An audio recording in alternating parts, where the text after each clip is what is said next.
கார்கால கவிதை அவளோ அத்தியாயம் 2.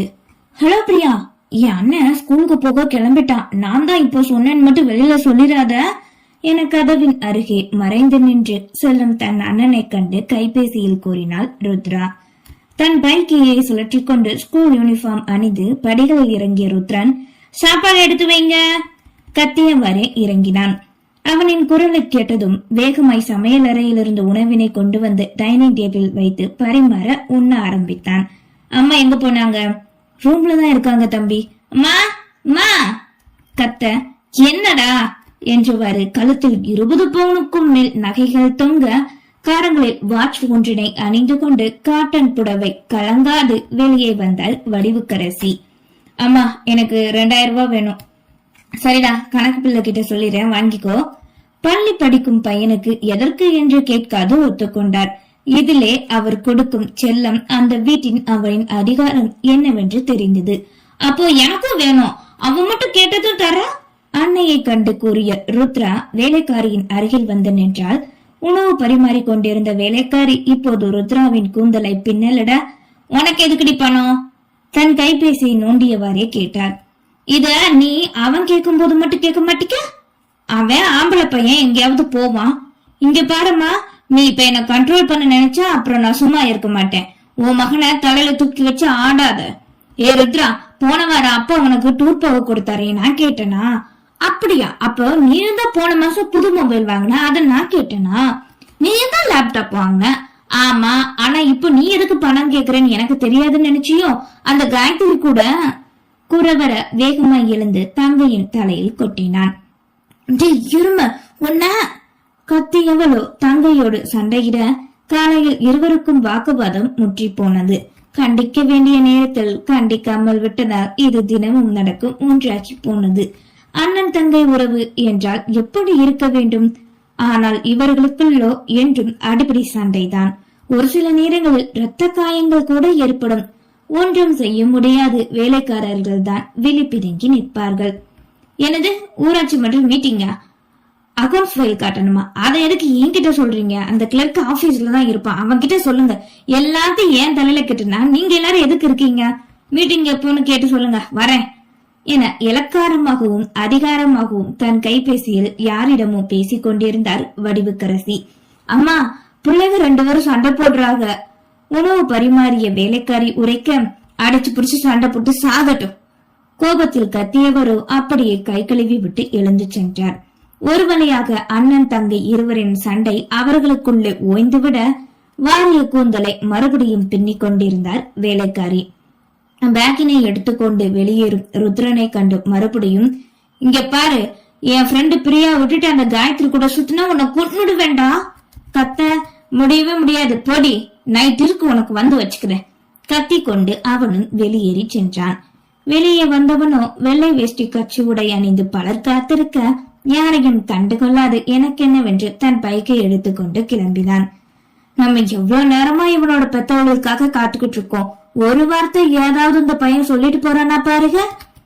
சும்மா இருப்பா, உள்ள இருக்கிறவர்களை கேட்டா நம்ம பொழப்பு நாரி போயிரும். அதுவும் சரிதான் என்றவர்கள் தங்களுக்குள் புலம்பிக் கொண்டனர். சிறிது நேரம் கழித்து ருத்ரா வர அவளும் அதையே செய்து தங்களின் காரில் ஏறிக்கொள்ள மரியாதை தெரியாமல் வளர்த்த பெற்றவர்களை குறை கூறுவதா அல்லது சொல்லிக் கொடுக்கும் ஆசிரியரை குறை கூறுவதா? பிம்பத்தின் முன்னின்று அடர்ந்த கருங்கொந்தலை வாரி மீசியை இருபுறமும் முறுக்கிக் கொண்டு கையில் அணிந்திருந்த செப்பு காப்பினை வலிமையான கரத்தில் இறுக்கினான். அருகில் இருந்த குங்குமத்தை எடுத்து புருவத்தின் மத்தியில் சிறு கோடாய் இட்டவன் மணியை காண காலை 9. லைட் ஆரஞ்சு வண்ண சட்டைக்கு பொருத்தமாக கருப்பு கைலி அணிந்து அதன் நுனியை தன் கரங்களில் ஸ்டைலாக பற்றி கொண்டு திரும்பினான். ஒற்றை படுக்கை அறையும் சிறிய காலும் கொண்ட அந்த ஓட்டு வீட்டிலிருந்து வெளியே வர எதிரே பெரிய வீட்டின் வாசலில் பலர் காத்து கொண்டிருப்பதை கண்டான். பெருசுகளா, இங்க வாங்க. கத்தி மரத்தின் அருகே நிழலில் நின்று அழைக்க, இதோ பைரவன் கூப்பிடுறான் வாங்க என்றவர்களோ அங்கே வந்தனர். காலையில வீட்டு பக்கம் வந்திருக்கீங்க, பஞ்சாயத்து ஆபீஸுக்கு வராம? மீசையை முறுக்கி கொண்டு கேட்கும். அது ஒண்ணும் இல்ல பைரவா, வர வெள்ளிக்கிழமை என் மகனுக்கு கல்யாணம் வச்சிருக்கேன். அதான் ஐயா அம்மா சார்புல நடந்தா எனக்கு ஒரு கௌரவம். அதுக்கு தான் சொல்லிட்டு பத்திரிக்கை கொடுத்துட்டு போகலான்னு வந்தேன்ப்பா. சரி, உமக்கு? அருகில் இருந்தவர்களை நோக்கி கேட்க, பிள்ளையார் கோவில் நான் கூட கேட்கலான்னு வந்தேன்ப்பா. ஆக மொத்தம் இங்க இருக்கிற எல்லாம் பணம் புடுங்கத்தான் வந்திருக்கீங்க. கேட்க வந்தவர்களுக்கு சுருக்கென்று தோன்றியது. என்னப்பா நீ இப்படி சொல்ற? நீங்க சொன்னதும் எனக்கு அப்படித்தான் தோணுச்சு. சரி, அம்மாவும் ஐயாவும் வர இன்னும் 15 நிமிஷம் இருக்கு, இங்கனே இருங்க, உள்ளக்க வந்துடாதீங்க கூறிவிட்டு அந்த பெரிய வீட்டுக்குள் நுழைந்தான். எடுபிடிக்கு பேச்ச பாருங்க. அதான நாய் மாதிரி இருந்துகிட்டு என்னமோ பேசுறானாமல. எல்லாம் ஐயாவும் அம்மாவும் கொடுக்கற இடம்தான், உரிமையா வீட்டுக்குள்ள போறானே, இதுலயே தெரியலையா? அதுவும் சரிதான், இவனை வச்சுதானே இவங்களுக்கு பொழப்பேவும் என்று அங்கிருந்தவர்கள் தங்களுக்குள் பேசிக் கொண்டனர். அதே நேரம் இங்கே உள்ளே வந்த சசி பைரவன், அம்மா ஐயா காலில் நின்று அழைக்க, வரோம் வரோம் இதோ வந்துட்டோம் கூறியவாறு ஒரு அறையிலிருந்து வெளியே வந்தனர் வடிவுக்கரசியும் மகாதேவனும். அம்மா, இன்னைக்கு டவுனுக்கு போகணும் ஐயா. நம்ம ஊரு எல்லையில தடுப்பு சுவர் கட்ட கான்ட்ராக்டர் வரேன்னு சொல்லியிருந்தாங்க 10 மணிக்கு. சரி பைரவா, நான் பாத்துக்கிறேன். இவளுக்கு மீட்டிங் இருக்குல்ல, நீ கூட போயிட்டு வந்துரு. அப்படியே வரும்போது தெற்கு தெரு முனிசாமி வட்டி அசல 2 கொடுக்கல, என்னன்னு 2 தட்டு தட்டி கேட்டு வாங்கிட்டு வந்துரு. கட்டளை இட்டவாறே உரைக்கும். எடுவிட்டவனுக்கு வக்கனையா வந்து வாங்கிட்டு போக தெரியும், கொடுக்க தெரியாது. இவனுக்கெல்லாம் இனிமே பணம் தரக்கூடாது. கோபமாக கத்தினார் வடிவு. என்ன பண்ண சொல்றீங்க? தேர்தல் நேரம் நமக்கு ரொம்ப உதவியா இருந்துட்டான்லம்மா, அதுக்காகத்தான் கொடுத்தோம். அதுக்காக எல்லாருக்கும் கொடுக்க முடியுமா பைரவா? நீ இருக்க போய் கொடுத்த பணத்தை திருப்ப வாங்கிக்கிட முடியுது, நீ இல்லன்னா நாங்க என்ன பண்ண முடியும் சொல்லு? நான் உங்களை விட்டுட்டு எங்கம்மா போக போறேன்? காலம் முழுக்க உங்க காலடி தானே கூறவே மூவரும் வீட்டினை விட்டு வெளியே வந்தனர். மரத்தின் கீழே ஆட்கள் காத்து கொண்டிருக்கவே அதனை கண்டவரோ, இதுக்கு வேற தினமும் காலையில உசுர வாங்க வந்துருவானுங்க.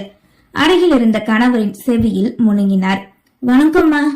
வந்தவர்கள் வணங்க, எனக்கு கொஞ்சம் வேலை இருக்கு, மன்னிச்சுக்கோங்க. எல்லாரையும் பார்க்க வேண்டிய பொறுப்பு இருக்குல்ல.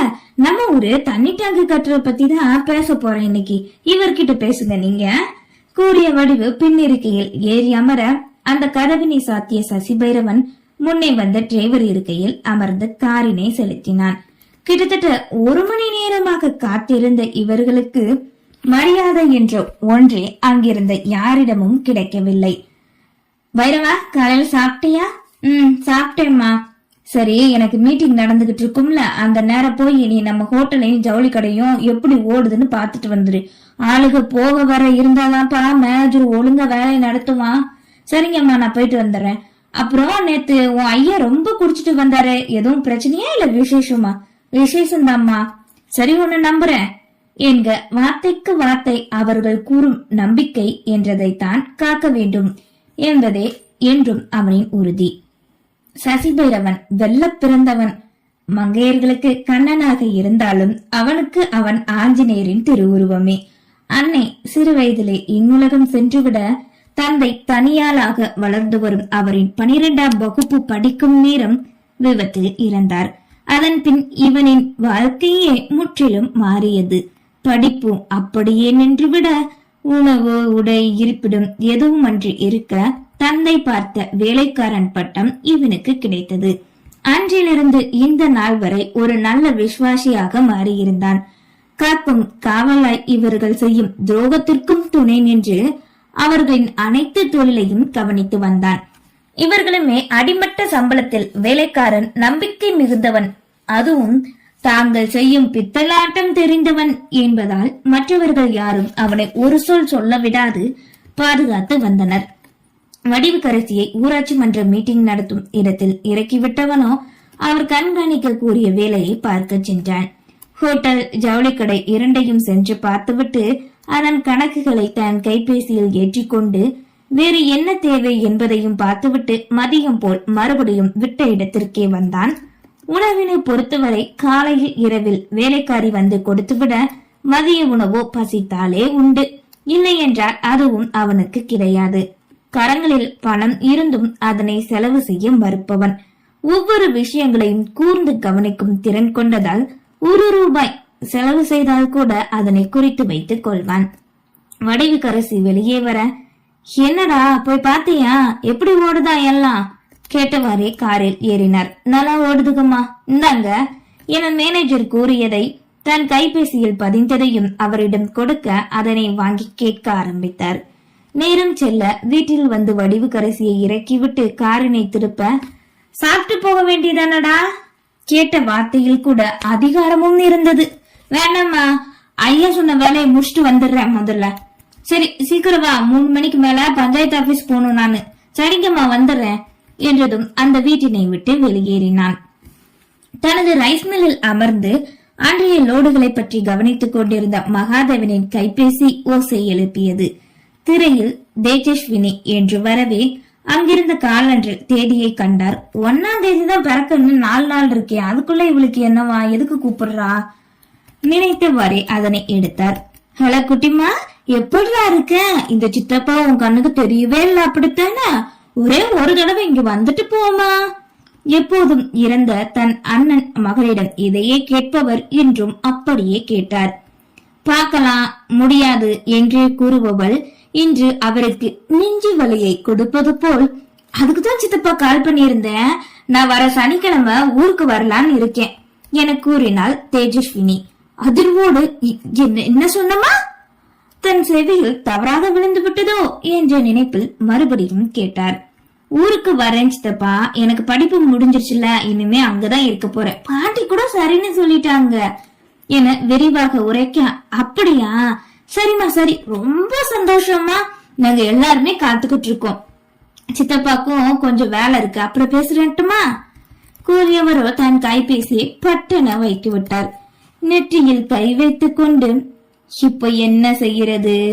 அண்ணன் மகள் வருவதை தடுக்க முடியாது, உரிமை இருக்கிறது, வந்தால் பின் தன்னை சுற்றி நடப்பது அவளுக்கு தெரிந்துவிடுமே. அதுவும் அவளின் சொத்துக்கள் இது நாள் வரை தான் ஆட்சி புரிந்து கொண்டிருக்க, உங்களுக்கு இது நிரந்தரம் இல்லை என்று உரைப்பது போல் அல்லவா வருகிறாள் அவள் நினைத்தவாறே அமர்ந்திருந்தார். மகாதேவன், வடிவுக்கரசி இருவருமே பணத்தாசை பிடித்தவர்கள். வடிவுக்கரசி இப்போது ஊராட்சி மன்ற தலைவியாக இருக்கிறார். மகாதேவனின் அண்ணன் தான் தேஜஸ்வினியின் தந்தை. இருவருக்கும் திருமணம் முடிந்த போது தன் சொத்துக்களை பாதியாக அவரின் பெற்றவர்கள் பிரித்து கொடுத்தனர். மகாதேவனோ குடிபோதை, ரியல் எஸ்டேட், அரசியல் என்று சொத்துக்களை அழித்துக் கொண்டே வர ஒரே ஊரில் தனித்தனியாக இரு குடும்பமும் வாழ்ந்து வந்தது. அரசியல் என்ற பெயரை கேட்டாலே வேப்பங்காயை போல் விலகி விடுவார் அண்ணன். அந்த வீட்டின் பரம்பரையாக இவர்களின் குடும்பம் தான் நாட்டாமை என்ற பொறுப்பில் இருந்து வர, வருடங்கள் வந்ததும் அரசாங்கத்தின் மூலம் பிரசிடென்ட் என்ற பெயரால் தேர்ந்தெடுக்கப்பட்டனர்.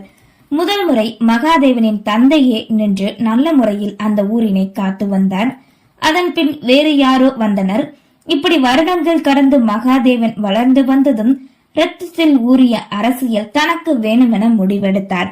இளைஞர் அணி, வைஸ் பிரசிடென்ட் என்று ஒவ்வொரு பொறுப்புகளாக முன்னேறி வந்து பிரசிடென்ட் என்ற பொறுப்புக்கும் வந்தார். அப்போது அவரின் சொத்துக்களோ முழுமையாக பறிபோயிருந்தது. அதே நேரம் கோவிலுக்கு சென்று வந்த அண்ணன், அண்ணி, கார் டிரைவர் சசிபைரவனின் தந்தை மூவரும் விபத்தில் இறந்துவிட தேஜஸ்வினியை காக்கும் பொறுப்பு இவர்களிடம் வந்தது. அவளை மட்டுமல்லாது அவளுக்கான அண்ணனின் சொத்துக்களும் அனைத்தும் கைக்கு வந்து சேர்ந்தது.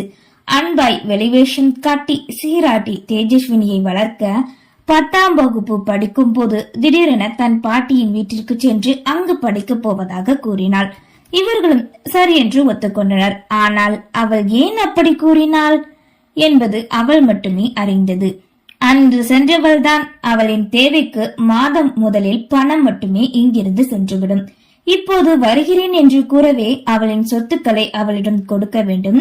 அரசியலில் நுழைந்து தேவைக்கேற்ப அதிகம் சம்பாதித்து விட்டாச்சு. ஆனாலும் இதையும் விட முடியாது, தன் கைக்குள்ளே வைத்துக் கொள்ள நினைத்தார். இவர் அறியாத ஒன்று, அந்த நொடி தேஜஸ்வினி வருவதற்கான காரணம் சொத்துக்களை முடக்க அல்ல, தன்னையே முடக்க என்று. நன்றி.